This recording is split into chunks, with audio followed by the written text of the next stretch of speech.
Hola, amigos. Hey, aunties. We're live from Puerto Vallarta. What's brewing today? The struggle with Black forgiveness. Ask your aunties. Sex work. And PV, Corey and I's married now. So get your cups ready for MinoriTea Report.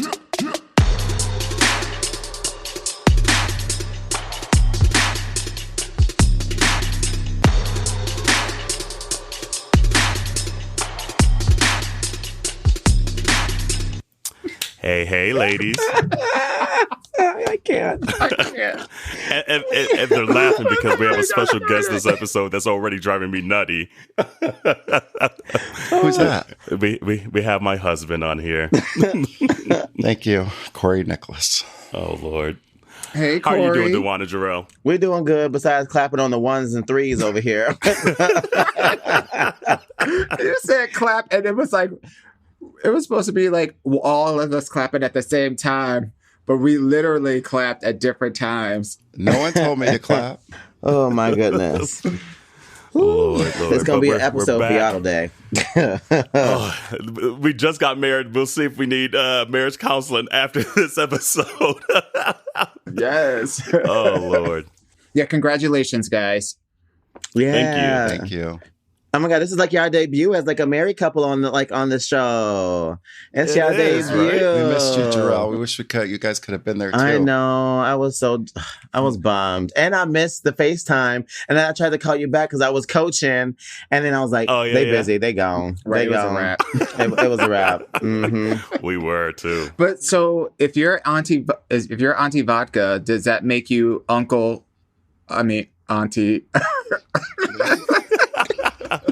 What's a Middle Limoncello? Eastern drink with alcohol?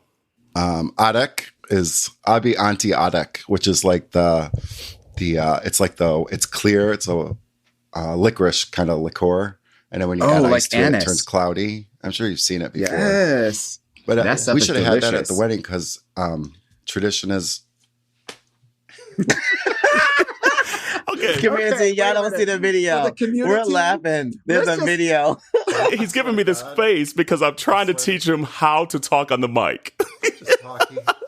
Let's just set the tone right now. This is Corey's first time on the podcast. So at weddings, at the reception, everyone dips their fingers in the adek, and then they light, because there's always candles, and you can light your finger on fire. Oh. Okay. I never heard of that. So, Auntie, how do you say it? Auntie what? Adek. Adek. Ooh, it's delicious. You know, there's It'll another fuck you name up, for that. too. It's called anise. Anise. Wait, say that again? Anise. Oh, anise. It tastes like anise. When you said dip your finger in it and then light it on fire, You know Nasty. what? I was putting these two Right. images together. Why you gotta take our traditions and make it bad? Who said that's a bad thing? Right. true. That's a great Who said thing. that? Look, true. Okay. Who said So that? it is hump day right now while we're recording, so. Oh, man. Clearly, Corey has already maneuvered the situation of this episode. Oh, Lord. It's going to being be my interesting. genuine But self. no, PV was great. It was a lot of fun. It was stressful leading up to it. Because even like the day of, there was percentages of rain. And so we just had to make a call on, okay, do we continue with the beach wedding? Do we not? And then so we made the call that, okay, it looked like it's going to rain. But then like we move everything, stressed out. Corey's going crazy. I'm going crazy. And then it doesn't end up raining that night. First of all, let me go back. I said, well, what's plan B? And she goes, well, we'll take you to some places. And they took us to the Mexican restaurant and said, well, we'll close down the Mexican restaurant with like trees in the middle and pillars and all Aztec. I was like, I don't want to look like it wasn't a Mexican themed wedding. So it wasn't going to be good. But it turned out amazing. It really did. It turned out great. We had a lot of family and friends in town, or I guess in town there. And it was hot. It was muggy. Everybody was sweating, but it turned out great. I guess for Dewan, from your perspective, like what was your thought process on how everything turned out? I thought it was amazing from start to finish. I thought the location was amazing. The activities, like I remember I just like showed up the next day at the like swim up bar, and somebody was like, "Oh, you're Dewan," and I'm like, "Who knows me down here?" You're like, "Oh, Auntie Chardonnay." Oh, from the podcast. But it was awesome meeting like Jason and Jason. Hey guys, I said I would shout you out, and here it is. But it was great. Like, I think honestly, you guys are surrounded with so much love and with so many people that care and support you. And obviously, there was a bunch of people that weren't able to go that still support you. But it was just a really great experience. The wedding was beautiful, where they moved your location from like the beach to like that area, infinity ledge or whatever. Yep. That was stunning. It turned out pretty. Yeah. It was wild. And the after party was lit. It got so hot in there. Girl, it was literally the entire week, 90 plus and probably 90 plus humidity. It was wild. I was like sweating. Everybody's shirts were like the backs were all like sweated out. Damn. It was wild. Sweating edges out, like wigs were slipping. I heard it was a big cry fest during the ceremony. Everyone kept coming up. They were like, "We're bawling." Oh my gosh! It started with you. I cried a lot. And then Kerel went crying from the get go. And then everybody in the whole audience some went. Happy tears. Just half tears or crocodile tears? Happy. Happy tears. Oh. Happy tears. No, when I saw the post saying congratulations to you guys on Facebook, I cried. And I was like, damn, this is a damn post. I knew that I would have just been a puddle there. But like literally that post had me in tears. I was like, I'm so happy for my friends. Aww, but you know, I do have a question to ask you on the behalf of the community. Okay. So 2 episodes ago, you were talking about trying to figure out what kind of underwear you're going to wear. So you need to give us an update.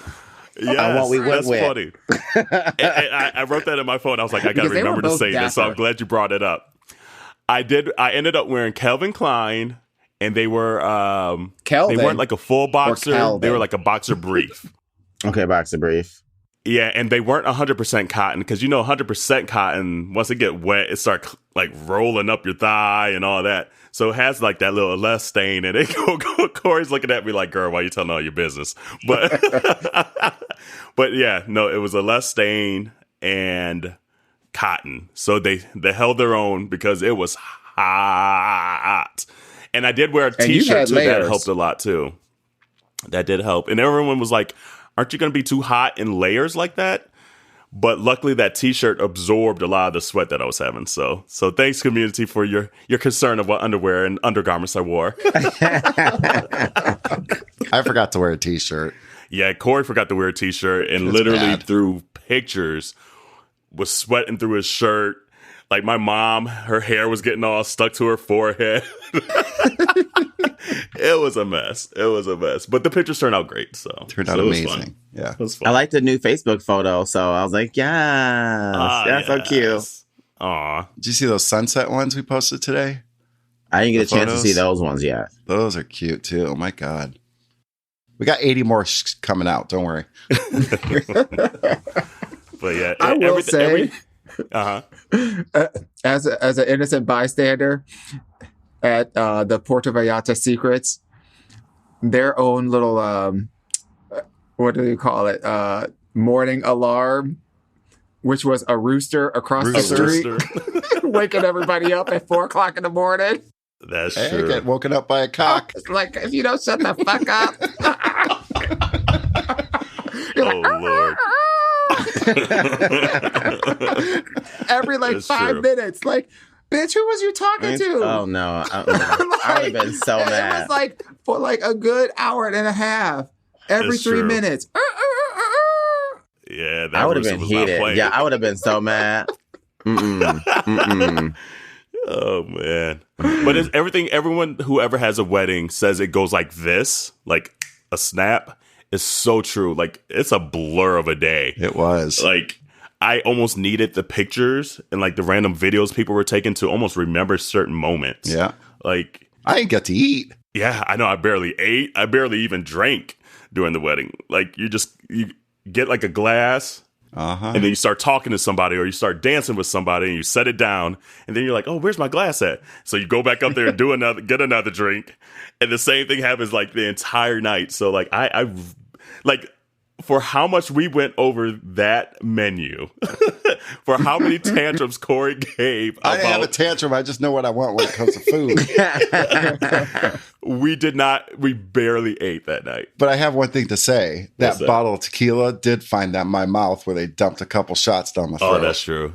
So like I needed it. The waiters and everything were like giving everybody shots out of tequila bottles. So Landon was out there doing shots. I saw that video. The first one. Oh, man. It was a trip. But it you was guys a blast. did it right because you got the party started. Because what you guys did was you had shot glasses with everybody's names on it. And then there was like a little lime attached to it. And there was like 4 bottles of different kinds of tequila on the table. And they had each shot glass had a little flag with your name. And then it also had like the table number. Oh. So like in a little sign that said, take a shot and find your seat or something like that. And I was like, okay, you know how to get the party started. Yeah. Because honestly, Corey and I met over shots. Like literally the night we met, he came up to the bar and looked at me. He was like, do you want a shot? Like with him and his friend. I drugged him. he wished he drugged me. Okay, Cosby. Right. Would you like a pudding pop?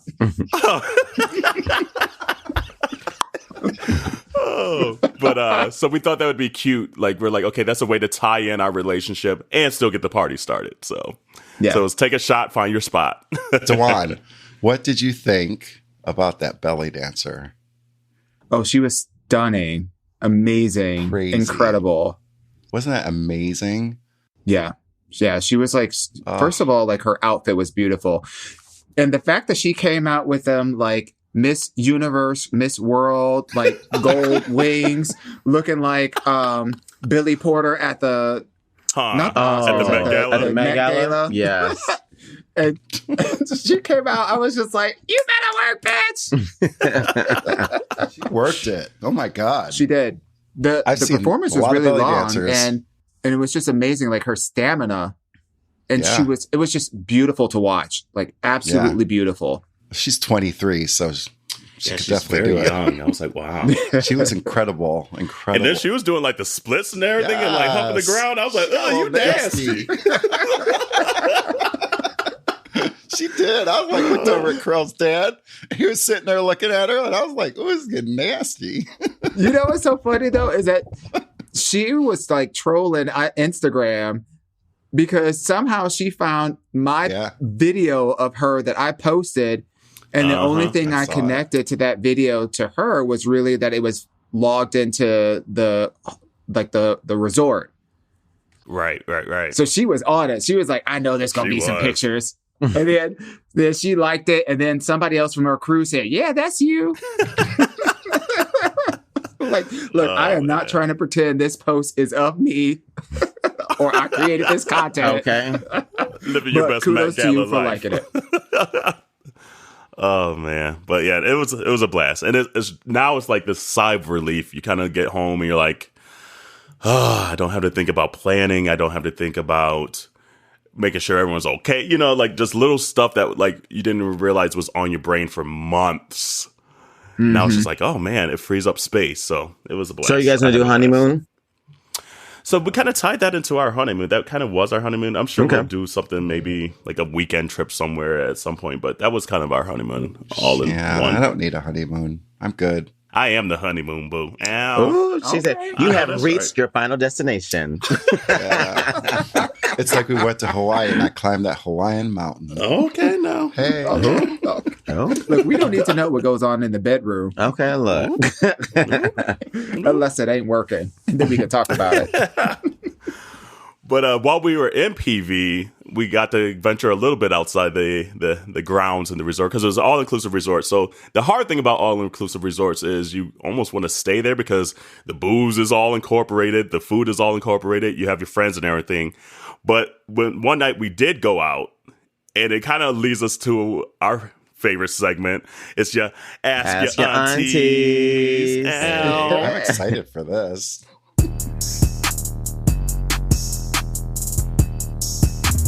And I'll let Dewan intro the Ask Your Aunties this week because he's the one that asked it while we were in PV. Oh, my goodness. Okay, so this is Auntie Chardonnay. I'll just start off with that. So, which version you getting? You know, right? Well, you know, I mean, okay. So we decided to go out. We went out to dinner, and then we decided to go out to like the gay village in Puerto Vallarta.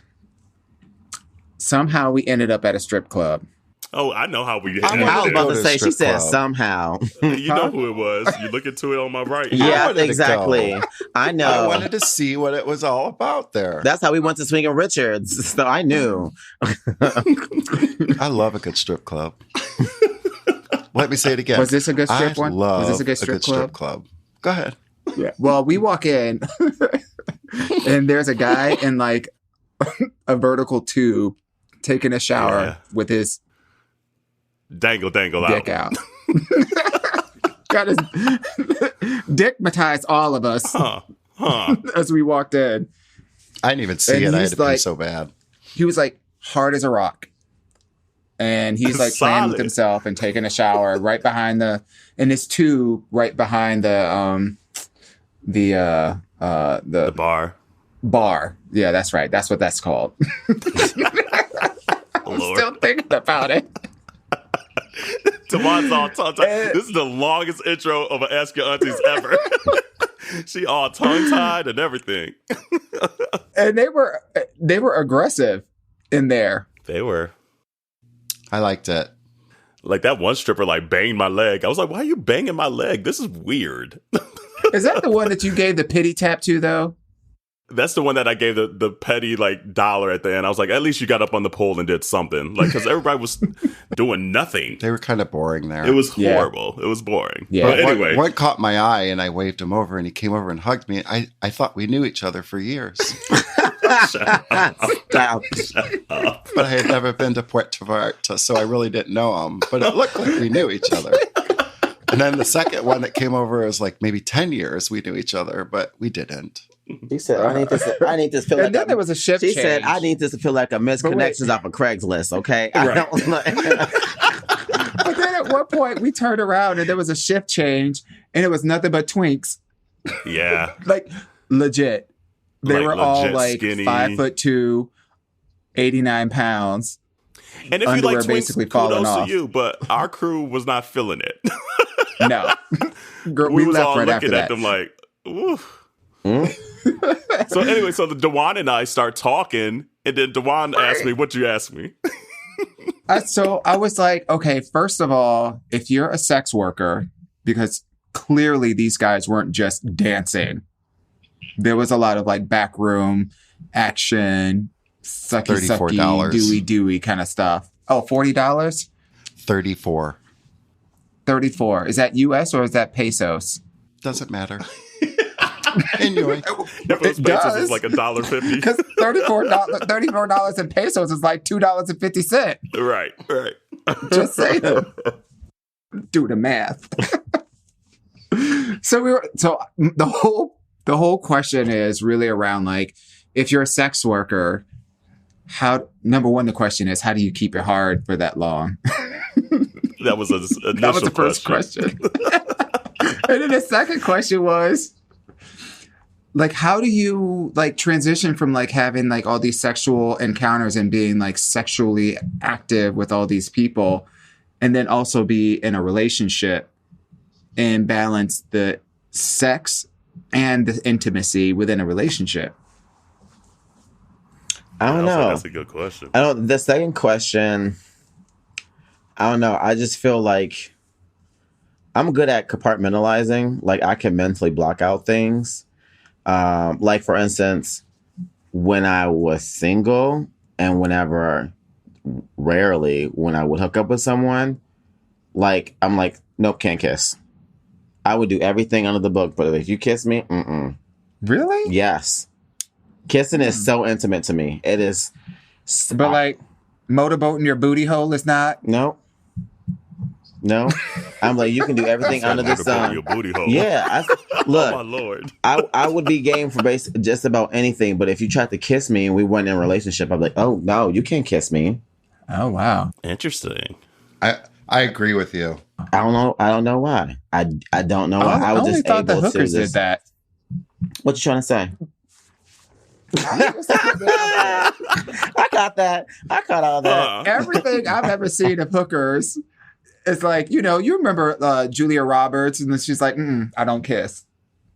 Actually, I don't remember that movie.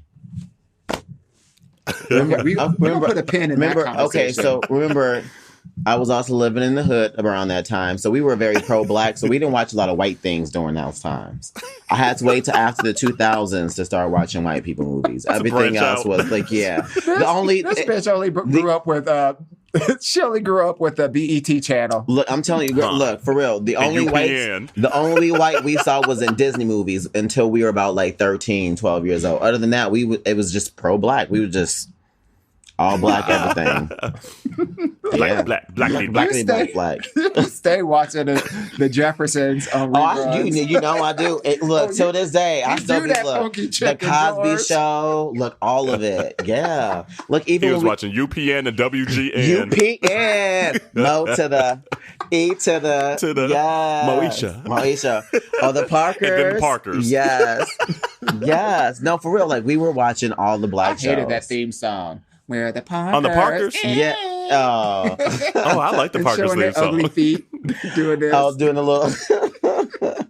You know who did the Parkers theme song? Side note, Darkchild. Rodney Jerkins did that. Yep, I do remember that. Really? Mm-hmm. So he was just hitting in the late 90s. He had everything. Yeah. But to the first question, though, I don't know. Like, do they take like maybe a Viagra or something that they put in a drink that just may like get them hard? Because I mean, like, think about it. I mean, like, they make stuff like that for porn, for pornos. Like, I'm sure it's something. Fluffers. What now? They have fluffers. Wait, did you see? Look, you see, like Corey said, he looked down like, they have fluffers. That'd be a fun job. But I mean, down there, you could get Viagra and Cialis like over the counter. So I'm sure it's so easy for them to get the drugs that they need to stay hard. So they're like, it's less popping in a Aleve or Advil or something every day. Yeah. I'm thinking of something so racist and so wrong. Oh, don't say it, girl. I'm not going to say it. Nope, I'm not. You know, we be cutting you off from some things. It's like, you know how like your brain has like these connections of things that are adjacent, but they don't have anything to do with each other. And you think of one thing and it automatically think of another thing that's like over there. Lord. I'm gonna just leave it at that. Have you guys ever taken a Viagra? Yes, I have. I haven't. Okay. I remember the first time I took my first time I took one. It was maybe like 6 or 7 years ago. It was like I was a 13-year-old again. I wanted to show everyone. You wanted to show everyone. I can't with you. It was incredible. It did nothing for me. Was it because of like the hardness? It did nothing for me. Yeah. Oh. Yeah, it was like the hard, like to be like, yeah, the hardness. Yeah, it works. Okay. You need to take another one. No, it didn't work for me. Again, I'm a mental person. Take one before this episode? No. I see you propped up in that chair. Parked right on up. Kickstand. No, but it's quite an experience. I've never taken one. I've never taken a Viagra or Cialis or anything like that. I'm going to try it. Yeah, I did about like 8 years ago. 31. Yeah, 7 years ago. And it did nothing. But I was also like not into the person that I was with too. Yeah. So I think my mind was just like, this ain't happening. Like I don't care what you put in your body. It's a no. It's a no for me, dog. Paula, how about you? Right. So you like, first of all, I'm not kissing you because I don't know you like that. True. I don't like you that much. And then your dick is like, I ain't doing nothing either. No. Mm-mm. She's like, I guess these hands will work. Huh. These hands, said, and you're right. And them hands put them clothes on, and she left. Yep. That's how that went down. Mm-hmm. Oh my gosh! Oh Lord. But for I guess the second question of that, I think I'm with Jerrell too. Like, I think I would be able, if say Corey was a sex worker, I think I would be able to compartmentalize that, especially if you're coming home with the coins. If you're paying the bills, okay. As long as you're paying the bills, we can figure some stuff out. But I don't know. I'm all about conversation, like, and communicating, and why do you feel like you need to do that, and things like that. So, like, if I really cared for that person, and like, say for Corey, for instance, I don't know. Like, I don't think I would be completely like, oh no, horrible. But I don't know if I would be completely on board either. Like, I would need to know the rationale and the reason why. And if they were already that before I even came into the picture, and that's how they made their living, I don't know. Like, I don't know. I'm torn on that second part of it.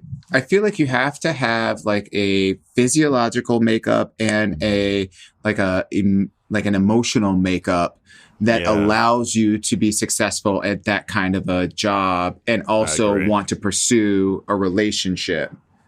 Yeah. Because I feel like there are certain people that are just not built for that. Like, I don't think I would be built for that. Like, if I was a sex worker, I would literally just be a sex worker. If I was a sex worker, I'm not. Right. Let's be clear about that. Out there. So in my mind, I equate it with almost like a bartender. You ever dated a bartender? No. Mm-mm.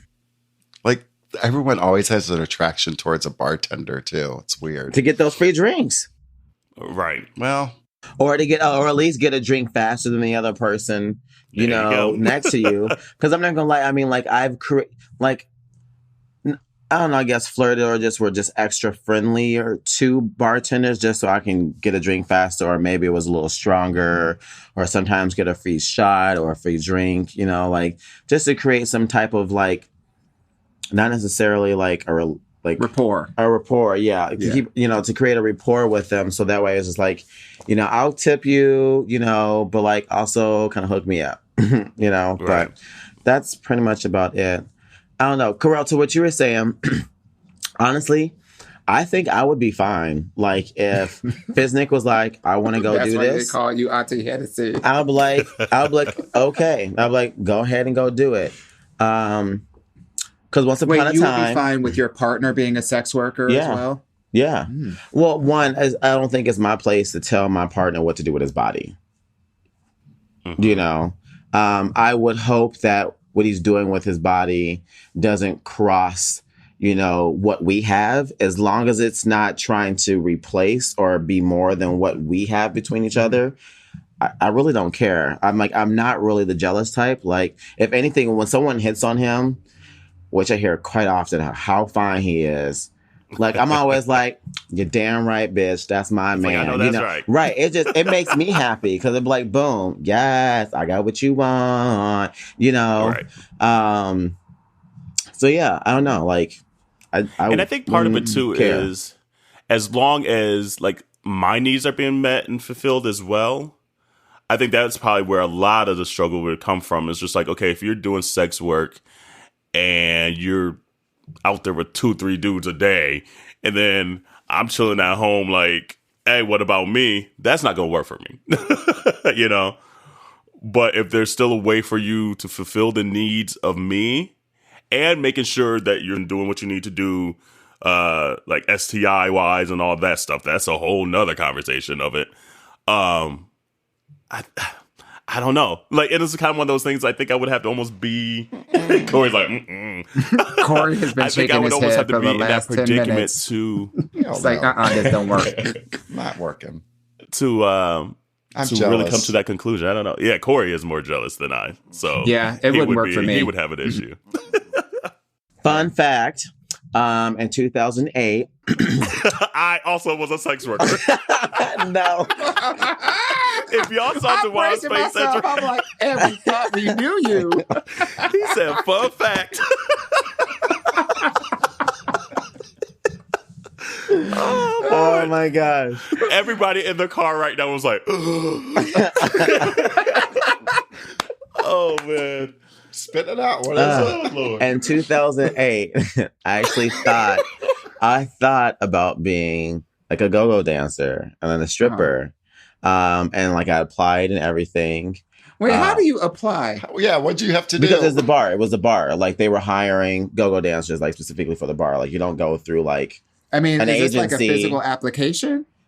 Yeah, well, so I guess it was more of an interview then. It wasn't apply. It was more of an interview. Doing like dance auditions with like Debbie Allen and everything. And what kind of questions do they ask? Like, how long can you dance? How low can you dip it? How fast can you twerk? How skimpy are your underwear? Well, I mean, I was basically already dancing with my shirt off at the bar anyways, like for hours at ends. So they already knew the answers to the questions. And they know that you don't kiss. Right, exactly. They know I ain't messing with nobody. So they're like, oh, he professional. He professional. That bar of professionalism is up there. It's up there. It really is.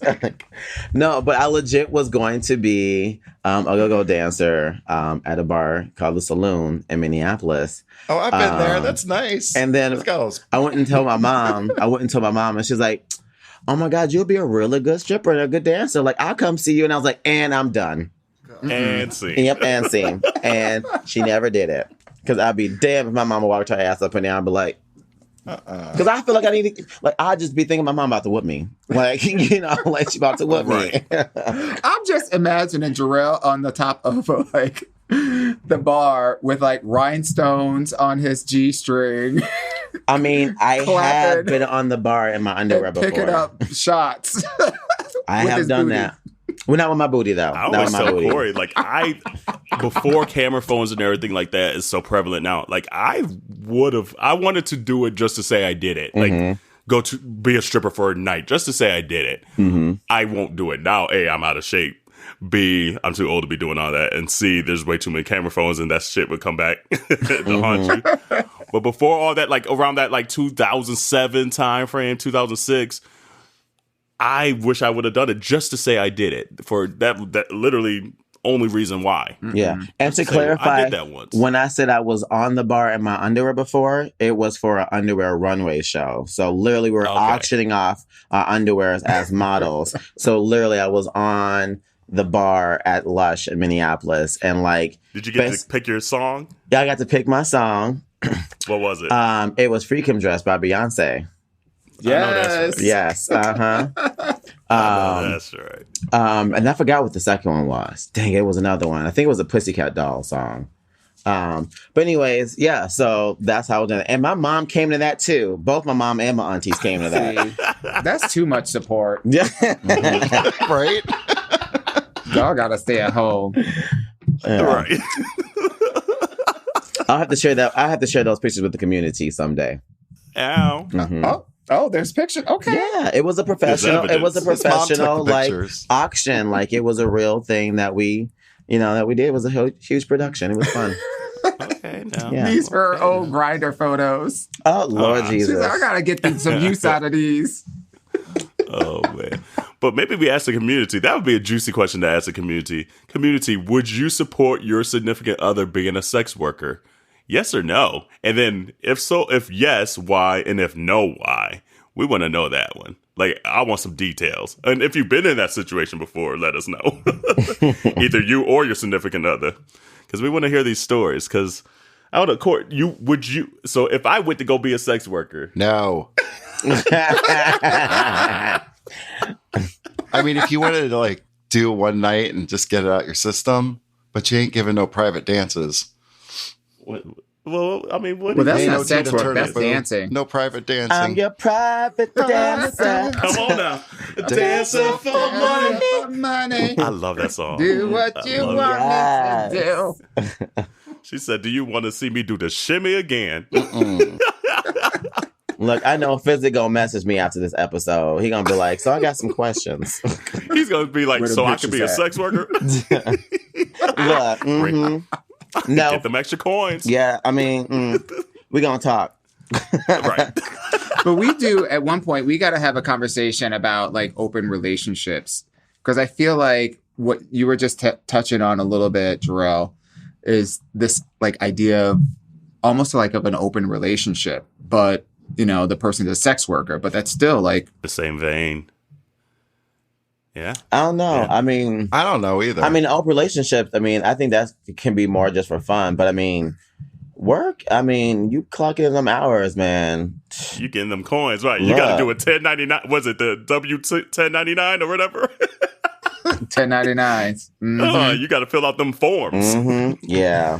I don't know. To keep the lights on and keep a roof over your head, I think that's the whole other thing. I mean, it's hard out there, you know. Literally. Literally. But I mean, we know like the system is not designed for everybody, you know, and I just don't think I could ever knock someone's hustle on making life work for them when they were already, you know, set back before the race even started. Right. You know, I have respect for that because some people can just give up, you know, and not do anything and take advantage of the part of the system that holds us down and keeps us at bay that they use to control us, you know.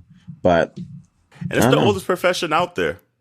Literally, it's been around since the beginning of time. Somebody been selling their body since Mary the beginning Magdalene. of time. So I also think it could be empowering. Maybe some people find it empowering, you know, just being in control of their body and just being desired. I also heard can be empowering. I mean, I'm not in shape enough to feel like to feel that empowerment yet. But maybe in 2020, who knows? Well, community, let us know. Let us know what you're thinking. That's a kind of a juicy situation. And it was just so funny how DeJuan just turned to me so concerned in this stripper bar. And he's like, how do they stay so hard? He was so concerned. It was endearing. It was fun. Oh. Exactly. I mean, everybody have their own like super talents. Yeah. But staying hard was a one for that dude in that shower. No. And it was a good like 30 minutes. It was. Oh, Lord. We'll move on. I feel like, so we didn't record an episode last week, so it felt like, man, we haven't recorded something forever, it feels like. And it feels like a lot of stuff happened last week that we wanted to talk about. So I know one big one was Miss Simone Biles. Simone Biles, yes. She is now the most decorated gymnast of all time, both male and female, with 25 world medals. Like, just ridiculous. I mean, she finished, I think, a whole 2 points above the person in second place. Isn't that crazy? Like she could have lost half a point on each of her routines and still been in a hunt. Yep. Like, that's wild. Yeah. The level of difficulty. So yeah. No, and then she won gold all around, gold floor, gold team, gold vault, gold beam, and then just missed being on the podium for the uneven bars. Yeah. By like gold 1/100th of a point. Gold, all gold, everything. Trinidad James. Like just crazy. Just crazy. But word on the street is she has confirmed that she is 99% sure that was her last world championships. I know. So 2020 Tokyo is going to be it. Simone Biles is going to be done. Which, I mean, I get it. I get it. Like, what else can I do? Yeah. I mean, she was just too young to be in the London Olympics for 2012. You know? So she literally started in 2013 and she's been winning basically everything since 2013. And she's had a couple of moves, a couple of like tumbles or whatever that were named after her. Right? Yeah, she has 2 on floor. So she has the Biles, which is a back double layout, full position with a half turn. And then she has the Biles 2, which is a back double, triple tuck position. And then she has the Biles on the vault, which is a back double twist. Yeah, I think it's a round off on something like that. It's something crazy. I think it's just like her floor one. I think it's like a double with a half twist. Yeah. And then she has on the bean the back double tuck. Yep. As well. So, woo, I mean, that's a lot of flipping and turning. Yeah, absolutely, absolutely. And I just want to say RIP. I just want to say not RIP, but just my condolences to Gabby Douglas, who has been forgotten about. She's like the Michelle Williams now. Gabby, you opened the door, She did, though. I mean, technically Dominique Dawes opened the door from the get-go. Right, with them bangs. Yeah, with them bangs, Dominique Dawes. And that's scrunchy. And that's crunchy. But I mean, Gabby Douglas lasted for like a good 9 months, and it was just boom, here's Simone. So, Gabby, I ain't forgot about you, girl. Keep your wig line going. So, anyways. We are not tagging her in this post. But before we move on to we're not. Thank you, Corey. Thank you for being on this episode. Yes, while you're talking about sports. Yes, Corey. Tune out. I know, he's like, sports, oh Lord, I'm out this bitch. And hey, before you go, let's just say a quick hi to the Puerto Vallarta crew and thank them for the intro.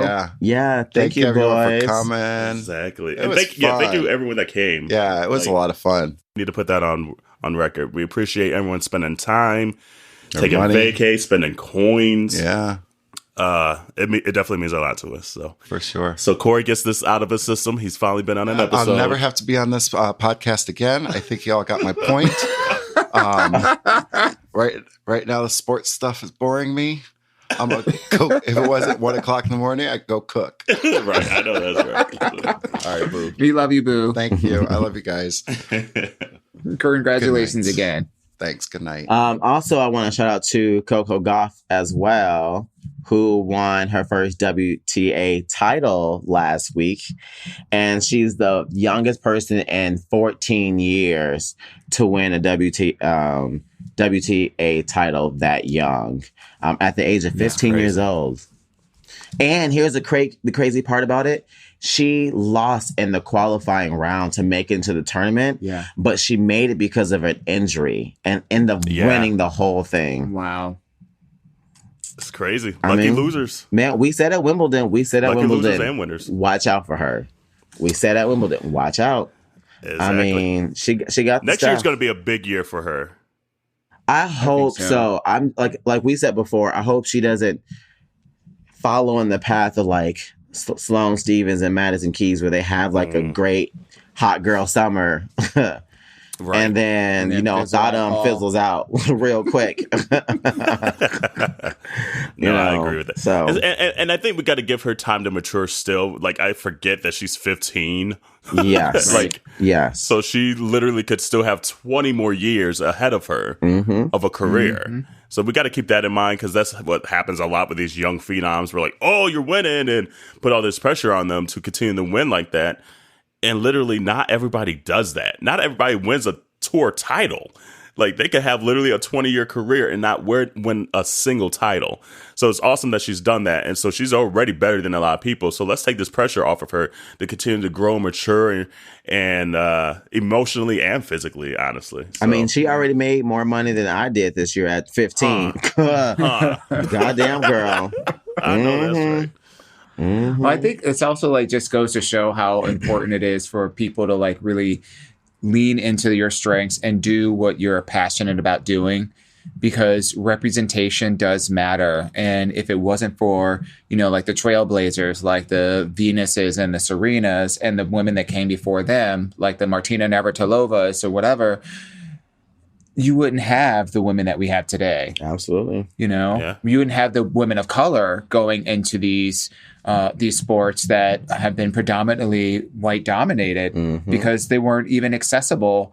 They weren't even an idea for little brown and black girls. I mean, the truth of the fact is they still are. Like, tennis is still very much a white space, right? Especially here in the U.S.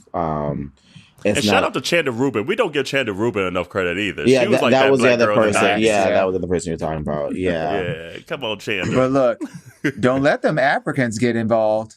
Whoop. They'll be coming in there taking over everything. That 2-hour marathon? Yes. Yes. You hear about that? That was insanity. And they said the speed you have to run consistently for 26.2 miles was like 13.1 kilometers or something crazy. For 26.2, are you insane? That's insane. Yes, it's incredible. But that's they used to say athlete of the year right there. They used to say that a human would never break a 4-minute mile. And then once one person did it, people saw it was possible. The floodgates and then are open. Immediately after that, 7 more people broke a 4-minute mile.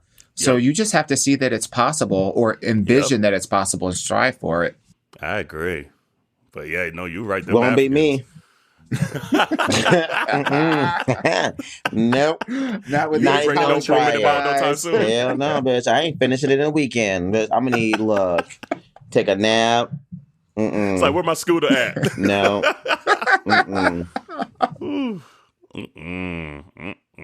I agree with you. But Kerel, so the RocknRoll nominations came out today, right? Or was that yesterday?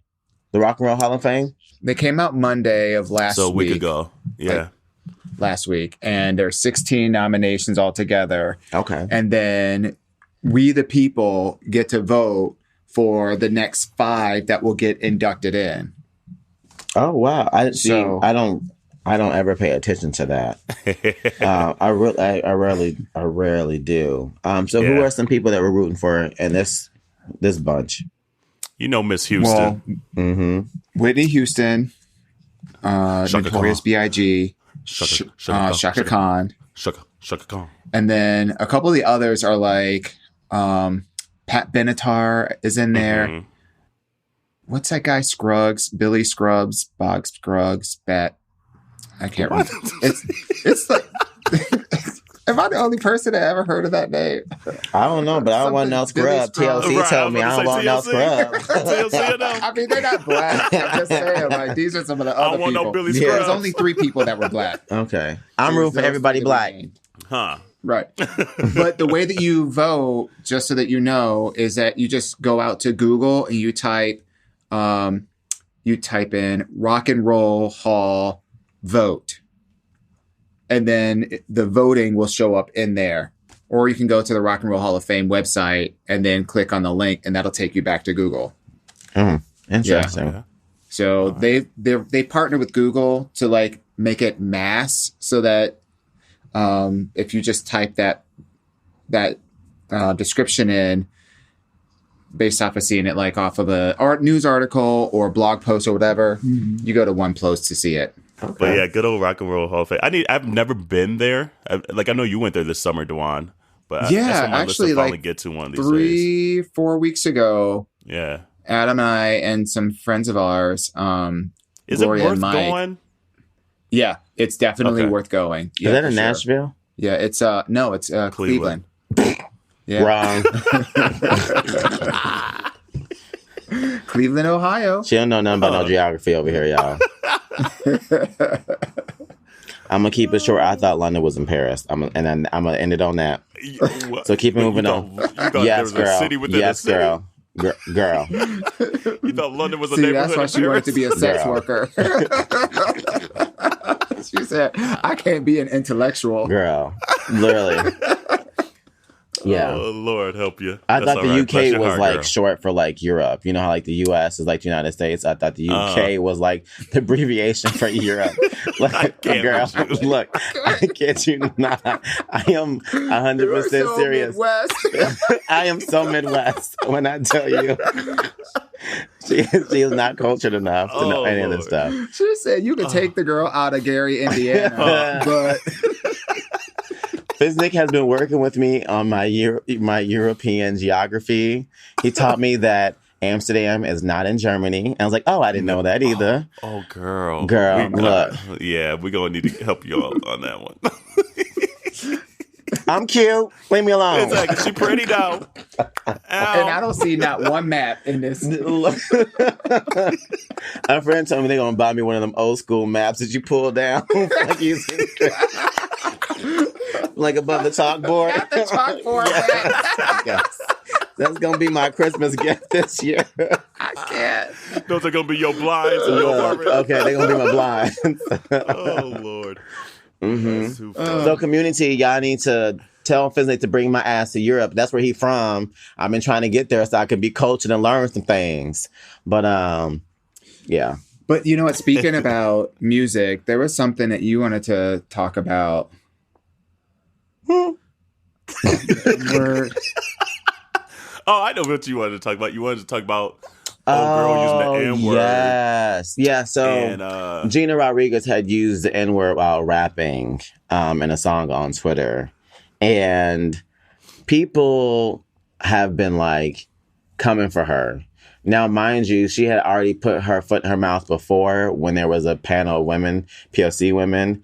And then she tried to, instead of grouping all POC people together, she was trying to separate the division even more by being like, well, Latino women are at the bottom of the bottom. And it was like, yeah, we know that, but everyone there on the panel was just talking about as a POC in general, how we all need to fight together to work together. And she was just doing nothing but kind of separating the point. So people were coming for her because of that too. But now with this, I guess my question to you guys is, how do y'all feel about people singing the N-word and songs? I get torn sometimes.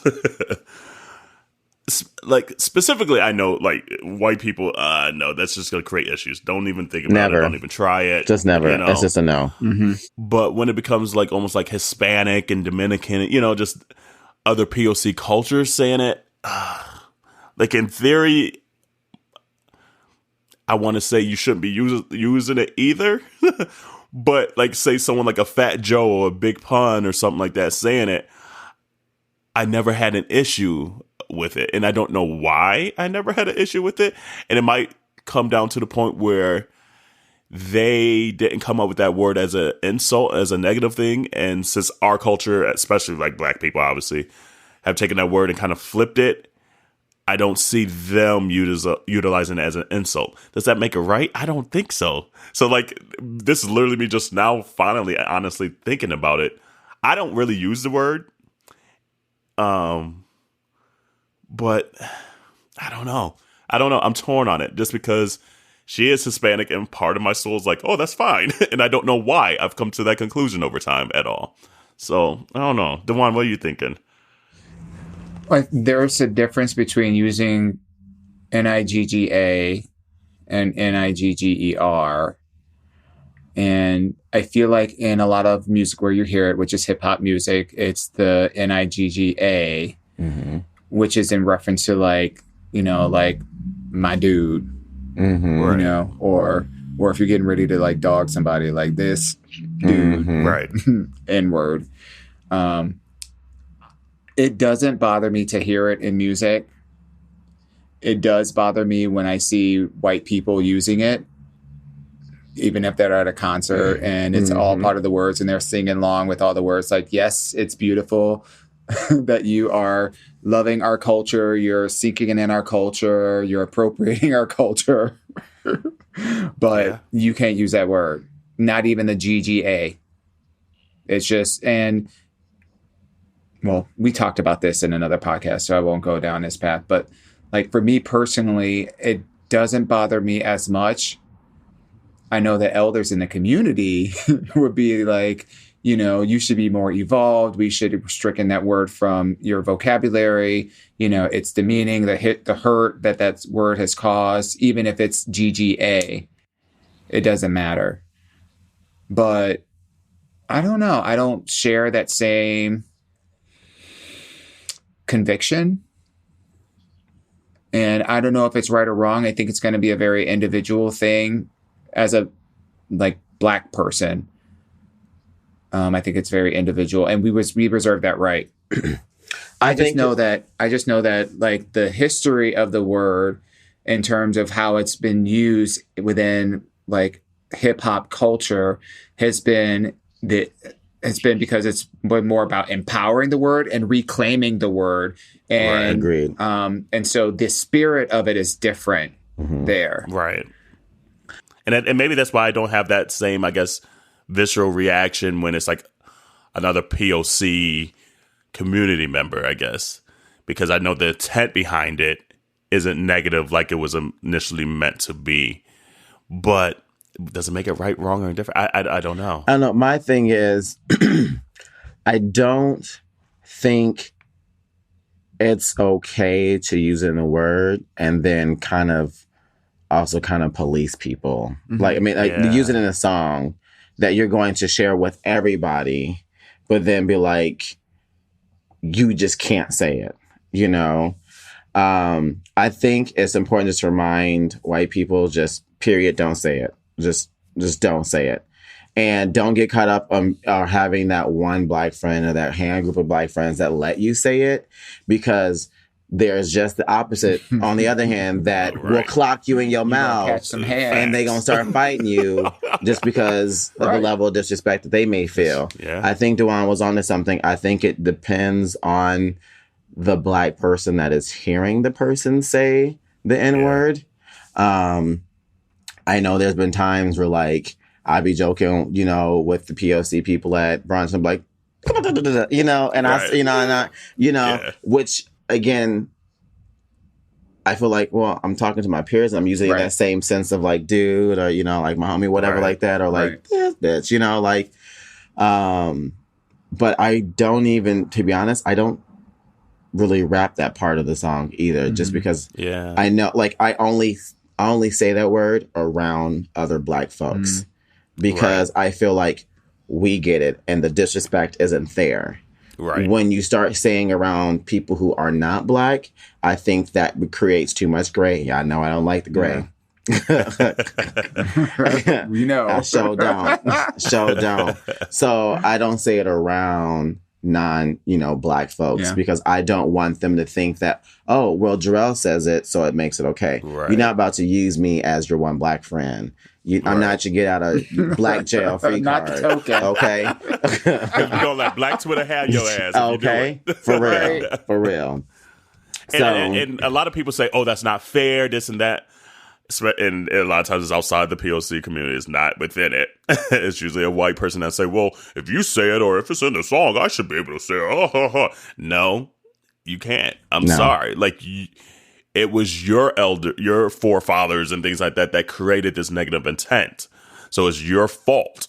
Even if it wasn't you directly, it was your lineage that created this ill intent of a word against a group of people. And miss me with that whole, that was my ancestors, so don't blame me for them. Do it. Miss me with that shit. All the way. Miss me with, because if that was the case, then why is there so much racism still happening for brown and other colored folks like us today, if that was the case? So if we were really doing better, if we were really improving, then y'all shouldn't be killing us the way y'all killing us at the rate right now. So period, poo. And I always feel like people use that word as their last ditch effort when you lose an argument, when it's never like when you're winning in an argument, but when you realize you did something wrong or you're losing an argument or you're losing a fight, it always seems like that word comes up then because you know that's the end all be all. Yeah. However, if you do it to me, I'm just going to laugh at you because it'll be like, that shows your ass lost in this fight, in this argument, and you had nothing else, and that word does not have dominion over me. So how about that? I'm fighting. Don't say it to me. Don't say it to me. I wish you would. I wish you would. You'll catch these hands. Hey, Real quick. What you thinking, Dewan? You got that look like. I think it's problematic, like, outside of the black community for anyone who's Caucasian, let's put it that way, to want to use that word. Yeah. I think that's problematic. And I would never say to somebody that you can't use this word. You shouldn't want to use this word. Right. You know? And there's just there's just the fact that you want to use this word so badly speaks to your insensitivity to what that word really means and what it represents coming out of your own mouth. That's the problem that I have. Girl, I felt that. That was deep. I didn't even, my mind didn't even go to think about the headspace of someone that would be even willing or that would have the desire to say that word. You know, it didn't even hit me because I'm always just trying to, again, not give white folks a reason to say it. But again, like, why would you want to? Like, anybody that says, you know, that white privilege doesn't exist, and then, you know, tries to use that word is exhibiting white privilege. Yeah, absolutely. Yeah. No, I agree with that statement. Basically. Yeah, and I mean, like, it just shows you even just the mindset, like Jerrell was saying, of a lot of people today, even like, once again, in Fort Worth, Texas, which is the next city over from Dallas, a young woman killed in her own home, similar to the young gentleman that was killed in his own home. Yeah. Atatiana Jefferson, as she was sitting, chilling in her crib, and the first intent and first thought process of a white cop was to kill her. So it's just like these intents and these biases that are already still kind of in your head. And like DeJuan said, so why would you want to? Like, why would you want to still inflict harm and demean another person of color specifically like that? So that's what kind of all embroils in that word, honestly. Even if it's the GA in a song, hearing it coming from a white person still kind of brings up a lot of that angst and anger, and I don't know. So just don't do it. Just don't do it. Because there's still a lot going on out there where we just don't feel safe around certain words. We don't feel safe, honestly, in our own homes right now because of these biases. Well, at least we're starting to see a little bit of a tide turning in like these cases where like these police officers are just reacting and using their guns and killing Black and brown people. And now they're starting to be held accountable. You know, like the woman that shot the police officer that shot that guy in the apartment that she thought was her own. I can't remember the name, but Amber. At any rate, like, you know, she got 10 years. And then this police officer that shot she got killed, 2 years. Did she get 10 years? No, she got 10. She got 10 years. Okay. Yeah. Yeah. She'll probably do 5. Yeah. But then Amber this Geiger. police officer, he resigned, and then they actually charged him with murder, right?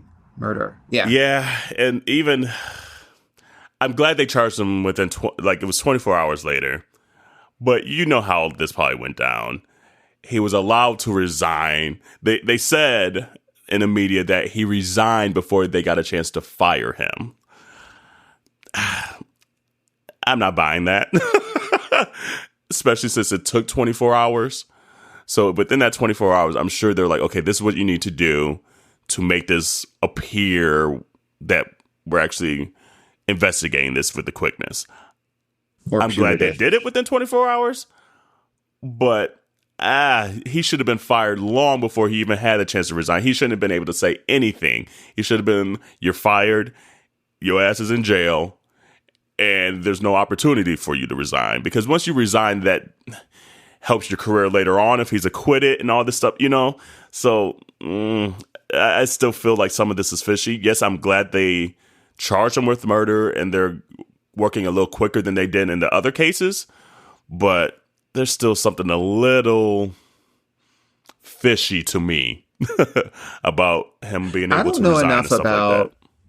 I don't know about the protections for police officers. I know that the police officer union does a really great job of protecting the police officers. Yes. I think one of these days we should probably invite on like a police officer to help us understand kind of like the inner workings of like when something like this does happen. Because I'm sure it happens to a lot of police officers and to other folks outside of like the Black community.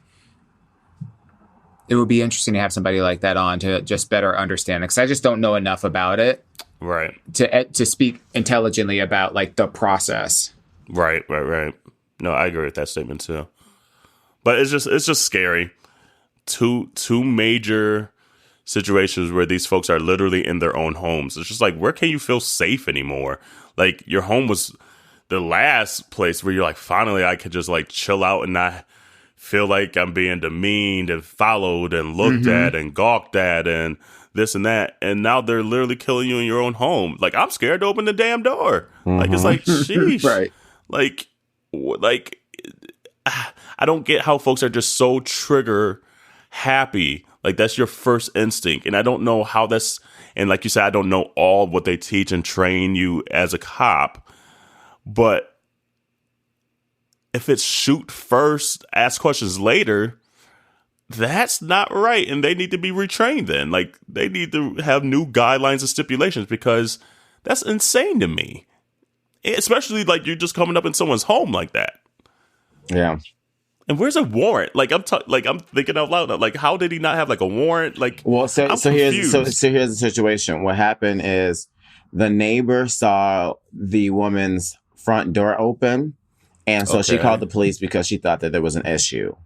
And so the officer that ended up killing her went to the house, but he went to the back door versus going through the open fucking front door and acknowledging his presence. He didn't say anything. He didn't say, police, right. We got a call about a situation and we just want to make sure that everything's okay, from the door that is open in the front of the fucking house. No, instead he took his ass around the back side of the house, made some noise that startled her, that made her go look and see what's happening, and he shot her through the fucking window. I don't get it. I don't understand it, because you don't hear situations like this for Caucasian folks. Like, and if so, bring it to our attention. Like, and it's still wrong. Don't get me wrong on that point. Like, that should not happen to anybody. But I feel this doesn't happen to communities outside of POC, like, communities, as frequently as it does to Black and brown folks. I mean, we've seen white people get arrested for all sorts of things. For instance, like gunmen that go shooting up places, come out fucking alive, right. And handcuffed, unscathed, not a scratch in their fucking body. But then you're setting water on the street for $1, you fucking die. You eat ice cream in your own fucking apartment, you die. You're babysitting your nephew at your own house, you die. You go and barbecue at a fucking public park, you get the cops called on you. You're sitting in Starbucks, minding your own damn business, and you get the cops called on you. Like, what the fuck? I mean, do we, are you afraid of us that much just purely off the color of our skin? Are you that threatened? Like, I don't get it. I don't get it. I don't get it at all. And there is no sense to it. There is no sense to it. And I don't want nobody to ever try to explain it, because if you try to explain it, you're part of the problem. And I'm gonna be in jail. And I'm gonna be in jail. So, oh my goodness. And you know she don't like to kiss, so that's gonna be a struggle. Ooh, that's gonna be a struggle in jail, right? But as long as you motorboat the booty, look, I'm gonna be the best bitch there is. And I'm don't the sit baddest or nobody. I'm the baddest bitch. Who bad? But you know, we send condolences, and I don't even know prayers, and I don't even know what to say to her family. Honestly, you know, it's like those situations like that. You're like, this is so wild that I don't even have words to tell you. Like, I don't know what words to console you. I don't know what words to make you laugh for a split second. You know, there's nothing, because this is so wild. Like, look, there's no logic I got something to say. I was on Black Twitter, and once this story released, and they said they arrested him, somebody commented, and there's a black judge waiting to give him a hug somewhere. And I was like, you know what? You know what? Y'all need to stop playing. That judge went on the Tamron Hall's show to clear up a lot of that. Like, that's a good clip. Remind me to post that on probably Facebook, because she cleared up a lot of the stuff that was perceived was going on. Even all the way to, like, the bailiff, like, stroking her hair. She's like, that's something, she's like, we do that to every female person that comes to jail, because we've had people confiscate drugs, weapons into the hair. So the camera literally caught the same process we do a million times, but since they saw everything else and the brother being nice to her and all this stuff. They created a different narrative. So I need to post that on Facebook so folks could see that whole interview, because it provided insight and an enlightenment of what was really going on when she like hugged her and all this stuff. There is a whole conversation that's happening in the Black community about Black forgiveness, and particularly Black people forgiving, white oppressors, and this idea that this image that conjured up with the judge and this cop and like giving her a hug and whatnot. Now, whether it was optics or not, we have been always challenged as those who have been oppressed to quickly forgive bad behavior. And the idea of forgiveness is based off of atonement. Yeah. It's based off of the idea that you've done something wrong and you are taking the actions you're taking the steps to correct your actions. Mm-hmm. So now you have changed behavior, and I forgive you. And my forgiveness is really a release of that power that you have over me. Mm-hmm. It's for me, but it is a little bit like we should not feel like we have to forgive you for your sins. I'm tired of forgiving, to be honest with you. I want change behavior.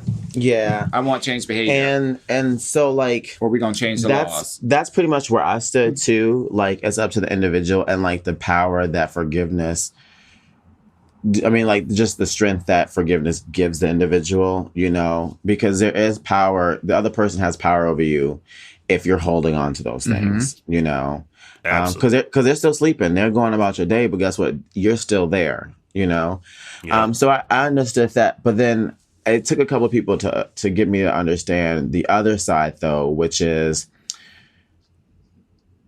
in this situation where there have been so many wrongful deaths, this was a moment to kind of, I guess, kind of like just almost represent for the other families that didn't get the justice that was deserved for them, and so some people looked at it a way as like, now some white people may think, I can shoot them and they're gonna forgive me, so why does it matter, and I was like, damn, I didn't actually think about that. Like, if we're going to be so quick to forgive, are they going to do they really care?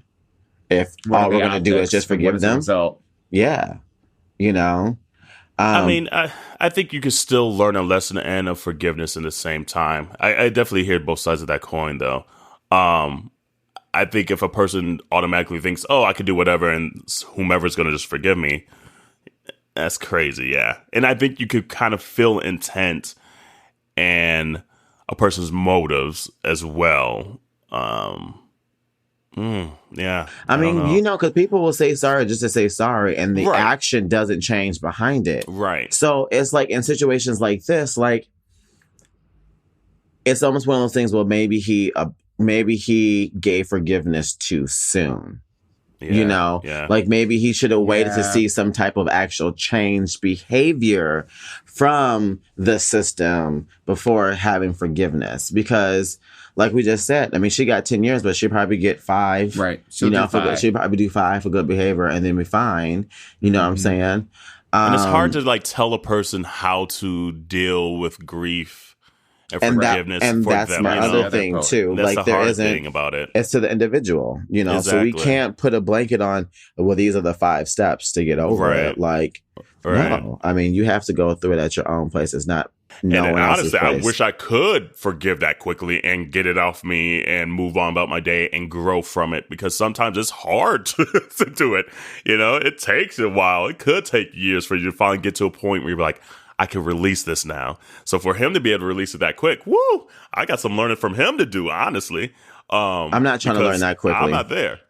I'm like Twitter said, there's a meme, and it's like, if they shoot me, this is how I want my folks reacting. And it's literally screenshots of, people, going after the murderers of their family members, jumping across the table, like when the two boys attacked the guy that killed their mother. Yes. That whole video, like, that's how go out. That's how I want y'all to go out. Like, get him. It's like Mortal Kombat. Finish him. Yeah, for real though. Like, No. Yeah. And the hard thing is just like there's just a lot of this just happening one after another. And it's just like, golly, like, when is this going to stop? Like, honestly, when is it just going to stop? And when our lawmakers and Supreme Court justices and presidents gonna help stop this? It's just like even watching like the Democratic debate. It's just so scary because it's a lot of the same questions and things like that, which I understand. They're trying to whittle people out, but it's just like knowing what's already in the White House right now, I don't even know what questions we can ask because at the end of the day, he don't give a shit about none of this. No. He's going to say whatever the hell he has to say to keep his base, even if he doesn't keep a promise at all or does nothing, So it's just like you kind of hear these questions that are seriously concerns right now. But part of me, the jaded part of me is just like, whoever comes out of this Democratic race and up against Cheeto Man, he doesn't care. Literally, you could go back to the primaries and everything that he did in 2015, and he hasn't really done any. The only thing he's done is the tax credit for the rich. Like, honestly, he helped himself. So it's just like, it doesn't matter any of these questions, unfortunately, because when it comes down, he's going to say whatever he needs to say to get back in there, and nothing's going to get done again. And that's so scary to me. So watching these Democratic debates, like the one that came on last week, you're hearing all these questions, and honestly, there's still some more that they need to ask. Like, they didn't bring up anything really about LGBTQ plus communities, nothing about the transgender communities, nothing about climate change, like things that like are really heavy right now. But then a part of me is just like, who cares if they ask it? Because if you ask Trump this question, he don't give a damn. Like, he doesn't give a damn, and he's going to say whatever it needs to say to keep his base and the same supporters that he's had this entire time. So I'm just like, I don't want to be this jaded about it at all. But oh my God, it's I think as long as those of us who are enraged and are tired of like what's going on politically, I get that the debates are a very critical part of informing the American people about who these people are and why you should vote for them in the primaries.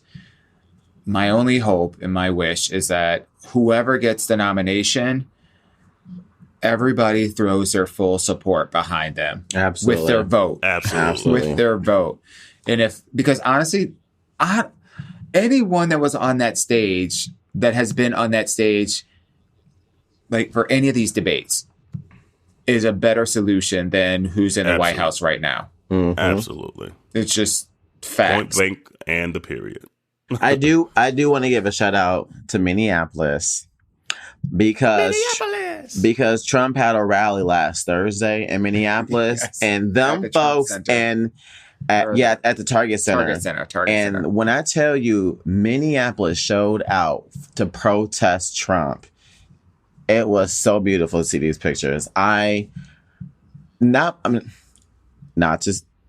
Minneapolis, but it was the first time in a long time that I missed not living there because I just wanted to be a part of that moment so much. It just to see thousands of people. Yeah, like it was just as many people outside as there was inside the Target Center. That's awesome. And then like seeing like First Ave, which is literally right in front of the Target Center, have the crying Trump baby on top of it. The Saloon, which is a gay bar in Minneapolis, which is a block away from it, had a Trump crying blow up baby as well that people were able to take pictures with, and et cetera, like that too. And they set it right on top of the building. Wow. So like, it was just really cool just to see that, see that. And then for like Jacob Frey, the mayor, to like come at Trump too and be like, well, you need to pay your bills first. Like we're not providing all this stuff for you,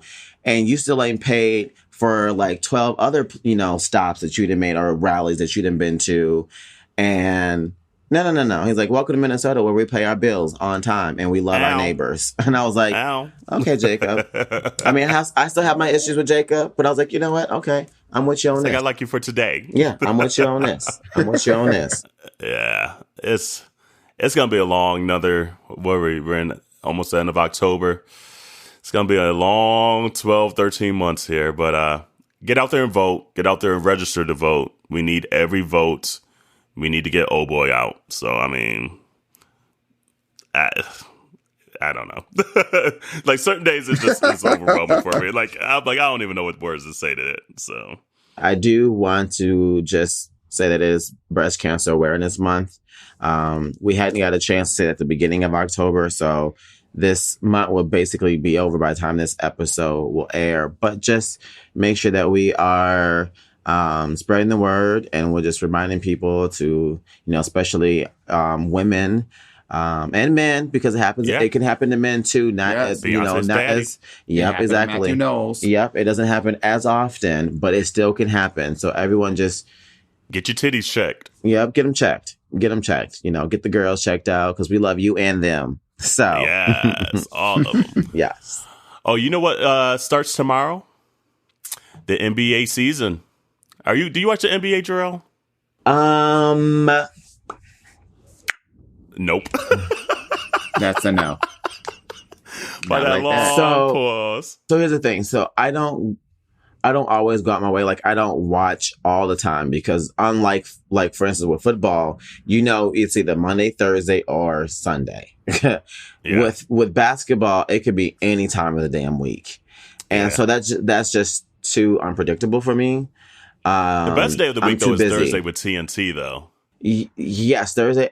I like watching Thursday and Saturday nights, and I love watching a Friday night basketball game too. Like Thursday, Friday, Saturdays, I'm good because those are the nights where I really don't have much going on. Got it. But the thing is, I watch ESPN almost every night before I go to bed, so I end up catching literally all the highlights of the NBA, anyways. So I'm up on the stats and everything like that. So I watch, and then I pay more attention from All-Star Weekend to the finals. That's when I pay more attention. Got it. So the first half, I'm like, no, you're in and out. I got other sports in my mind. I'm coaching volleyball. It's volleyball season. I'm like, I'm over here because then once volleyball season and then it's like playoffs for football, and so then I kind of pay attention. Then I'm still boycotting the NFL, so I'll go on the ESPN app to check the statuses of the games, but I'm not going to turn on the game itself. Do you miss it at all? Like I find I don't miss it as much as I thought. I missed it more last year. Last year was the first year I didn't really watch it. Last year was my first year too. This year I'm just like, meh. Right. Like and it's interesting. Yeah. And the thing that I like about it too is like, especially my Sundays, like I'm like, man, I have more time on the weekends, not dedicating 6 hours to football on a Sunday. I agree. Yeah. Absolutely agree. I'm just more fresh that Monday because I ain't drinking no beer. I ain't stuffing my face with pizza or wings, or like buffalo dip or whatever, and then the tailgate party. I love some buffalo dip. Yeah, me too. That's delicious. It's so good. It is so good. Oh, so good. But yeah, I like the NBA, and I think this is gonna be the one of the best seasons of the NBA because it's so wide open. Yeah, it's due to the crazy off season. Yes, so there's some crazy fun trades. Yeah. Oh my God, it's going to be. It's going to be one. But sure. The West is still... West? Yeah, the West is still the best. It's It's going to be crazy. It's stacked. Like, the East is still going to be a lot more open. It's going to be easy to get through to the finals from the East than it will be on the West. It's going to come down to, Milwaukee, probably.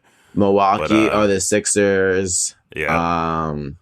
The Clippers are they in the East too? They're in the West. They're in the West too, even with the Lakers. Okay. Yep. Yeah, I mean the West is stacked. So yeah, the West is I'm stacked. Excited. Yeah. I'm excited for it. Like we have a group chat, like me, Issa, B, Kevin, and Josh, and probably. and we just like talk about NBA. Like today, they were going off. They're like, "Oh, the NBA's starting. The NBA's starting." Sending little clips and stuff like that. So it's got me riled up. Especially since I gave up the NFL, it gives me the NBA is probably definitely my number one now. And tennis. We always talk about tennis, so tennis is always going to be up there too. So it'll be a fun season. But I think that might be it. Wow. Yeah. You know. So back in the grind. I know it was interesting not doing an episode last week. Oh, definitely. So yeah, community, hit us up, subscribe, download. And we were talking in PV to like folks that are listening to it. We stressed that we put emphasis on downloading because it allows us to see the numbers. If you just stream the episodes, we don't see that in our numbers. So help us out by actually downloading the episode. And once you download it, you could undownload it, but help us get those numbers up. Subscribe, share with your friends, your uncles, your cousins, your baby mamas, your baby mama's mama. Your baby mama's. Your haters. Sorry, Miss Jackson. And we'll see you next week. Bye, y'all. All right.